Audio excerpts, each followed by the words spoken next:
Bishops ഹൗസിൽ gate കീപ്പറിൻ്റെ വർക്കൊക്കെ ചെയ്തുകൊണ്ടിരിക്കുന്ന ടൈം. ആ സമയത്ത് അവിടെ നിന്ന് അവർ ബിഷപ്പ് പുറത്തു പോയി. അപ്പോൾ ഇതിൻ്റെ ഗേറ്റിൻ്റെ താക്കോലൊക്കെ ഈ ജെറാഡ് ബിഷപ്പിൻ്റെ കയ്യിലാണ്. ജെറാഡ് വെള്ളം എടുക്കാൻ വേണ്ടി കിണറ്റിൽ പോയപ്പോഴത്തേക്കും ഈ താക്കോലി കിണറ്റിലോട്ട് വീണുപോയി. അപ്പോൾ കുറച്ച് കഴിയുമ്പോഴത്തേക്ക് ബിഷപ്പ് വരുമ്പോൾ ഗേറ്റ് തുറന്ന് കൊടുക്കണം. അപ്പോൾ താക്കോലില്ല. അപ്പോൾ നോക്കുമ്പോഴേക്കും ബിഷപ്പ് വരാൻ ടൈമായി. അപ്പോൾ ആളാകെ ടെൻഷനായി. എന്ത് ചെയ്യും? കുറേ നേരം അവിടെ പോയി എത്തി നോക്കി. നല്ല ആഴവും വെള്ളമൊക്കെ ഉള്ള കിണറാണ്.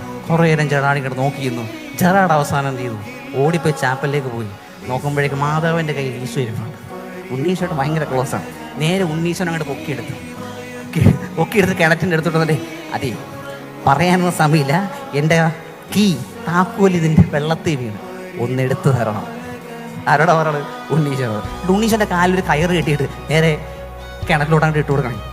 നമ്മളിങ്ങനെ കിണറ്റിൽ വെള്ളം എടുക്കാൻ പറ്റില്ലേ? ഉണ്ണീശോ ഇങ്ങനെ പോവുകയാണ്. മച്ചി കിട്ടിയാ എട്ടിങ്ങനെ പൊക്കിയെടുത്ത് ഉണ്ണീശോ അദ്ദേഹം കയ്യിൽ താക്കോലും പിടിച്ചിട്ട് പൊങ്ങി വേണ്ടി